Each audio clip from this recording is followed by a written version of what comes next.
Hey, what's going on? Ed Fletcher here, and I wanted to jump on to try to tackle white privilege. This is a issue that I've struggled to try to talk to people about, or to try to put it in terms that people could understand it.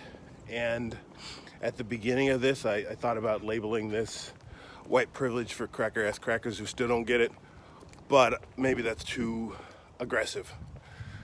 But as I started thinking about it, the D&D terms started to make sense. If I don't know if you've played Dungeons and Dragons or a dice-based game, but I think this analogy works a little bit.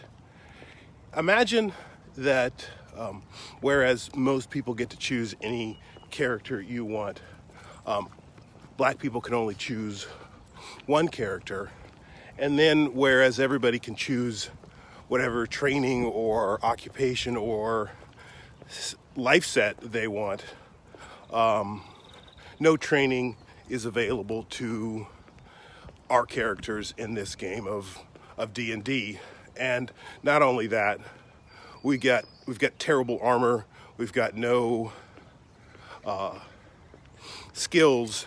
So if your life conditions are that you've got bad weapons, you've got bad armor, nobody picks you to go on a campaign.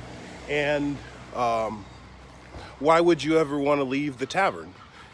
You would just want to just hang around there and just rob other people, because why go on a quest? Because nobody will pick you, and you aren't there really world to compete.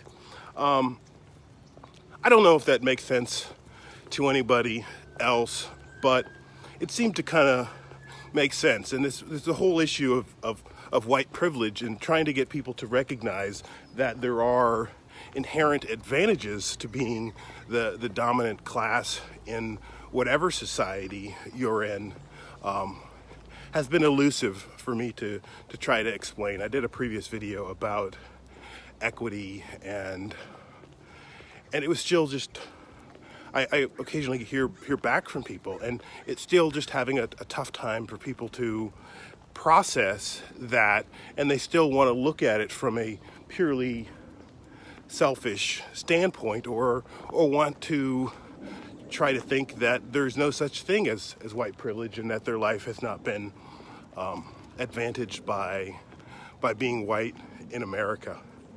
And it's kind of like that old Eddie Murphy Saturday Night Live skit where Eddie dresses up as a white person, and then he goes out and finds out that the bus is free and ice cream is free and everything is free, and black people had been paying for these things all of our lives. And it's not that dramatic, but as we've seen from the riots and what we've seen from the whole Trump presidency, is that there's a lot of racism, a lot of white supremacy, a lot of ill will towards others that have existed in America. And we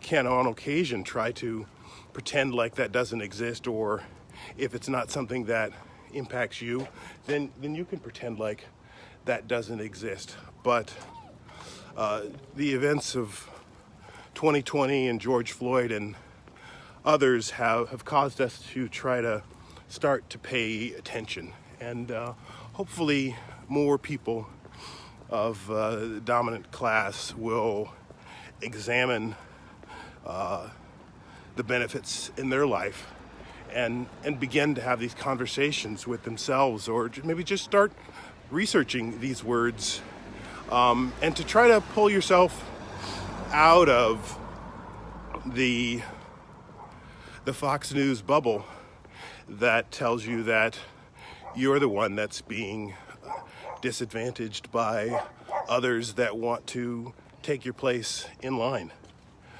It's difficult and it's humbling, but it's the medicine that we need as a society. We've never effectively dealt with the issues of slavery and the original sin. And we didn't do it during Reconstruction. We didn't do it during the Civil Rights era. We didn't do it during Obama years. And we've got to do that hard work or we're never going to get there. So while many people are breathing deeper with the change in the White House, I will note that one, we barely got there, and two, there's a lot of people that feel very differently than you might. And broader than that, we've got a lot of work to do within the soul of America to return to trying to live by those ideals that we all thought we were trying to live by. All men are created equal, and trying to pursue that life, liberty, and pursuit of happiness. And if we can all agree that that's the goal, then I think equity follows, and we can get there. All right, thanks for watching. Thanks for sharing. Thank you for doing the work. Talk to you later. Ever forward.